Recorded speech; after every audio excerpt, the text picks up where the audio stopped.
E aí, tudo bem? Hoje a gente vai mergulhar numa história simplesmente incrível. A história de uma nação pequena no tamanho, mas com um coração de gigante no futebol, o Uruguai. Um país que, olha, gravou um nome na história do esporte desde o comecinho. Pois é, essa é a pergunta que não quer calar, né? Como é que o Uruguai, com uma população menor que a de muitas cidades grandes por aí, conseguiu chegar no topo do mundo do futebol? Não uma, mas duas vezes. Ok, vamos entender isso direito. Duas. Duas estrelas no peito, dois títulos de Copa do Mundo. Só esse número já coloca o Uruguai numa prateleira super exclusiva do futebol mundial. E a história por trás de cada uma dessas conquistas, nossa, é simplesmente lendária. Então, para começar, vamos voltar lá atrás, bem no início, para entender como a Celeste Olímpica se tornou a primeira grande potência do futebol no planeta. Em 1930, eles não só sediaram, como ganharam a primeira Copa de todas, se tornando os primeiríssimos campeões da história. Aí, 20 anos depois, eles conseguiram de novo, mas em circunstâncias que transformaram um simples jogo de futebol em um marco histórico.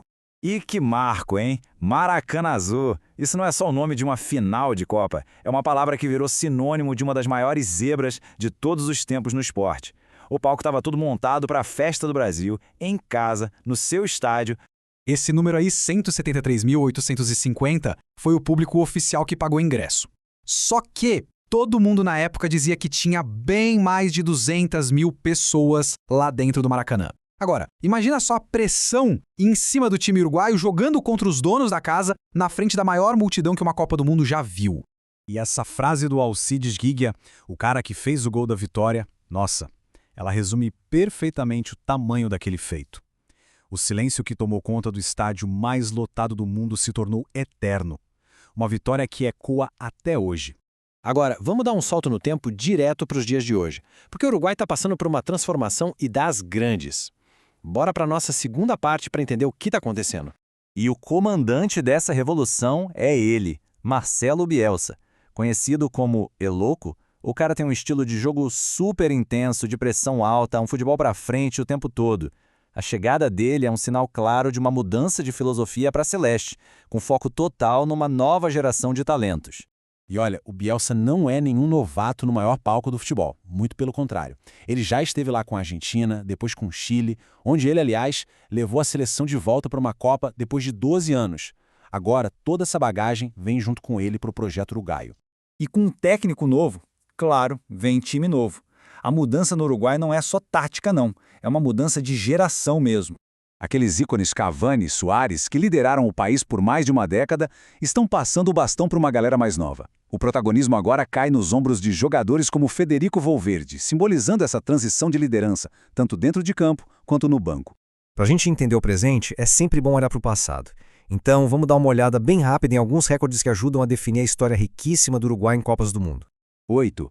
Esse é o número de gols do Oscar Míguez, simplesmente o maior artilheiro do Uruguai na história das Copas. Os gols dele foram super importantes nas campanhas de 1950 e de 54. E esse aqui, 17, já pertence a um ícone da era mais moderna. Com 17 jogos em 4 edições diferentes, Edinson Cavani é o jogador uruguaio que mais entrou em campo em Copas do Mundo, uma marca de uma consistência impressionante. Aqui a gente tem um panorama completo. Em 59 jogos, a Celeste tem um histórico positivo, com mais vitórias do que derrotas. Esses números mostram o que a gente já sabe, é uma equipe que, de forma consistente, compete em altíssimo nível no cenário mundial. Ok, com toda essa história e essa energia nova que o Bielsa trouxe, o foco agora é total no futuro. O que será que a Copa do Mundo de 2026 reserva para o Uruguai? O caminho inicial já está traçado. Eles começam com 2 jogos em Miami, contra a Arábia Saudita e Cabo Verde. Depois, enfrentam um teste de fogo contra a Espanha, lá em Guadalajara. Vai ser uma fase de grupos para já testar a força e o entrosamento desse time renovado desde o início. E aí a gente chega na questão central. O Uruguai tem a história a seu favor, tem talentos surgindo e um dos técnicos mais inovadores do futebol. A pergunta que fica no ar é, será que essa combinação vai dar liga para escrever um novo capítulo glorioso? Quem sabe até com uma terceira estrela na camisa? Bom, só o tempo vai dizer.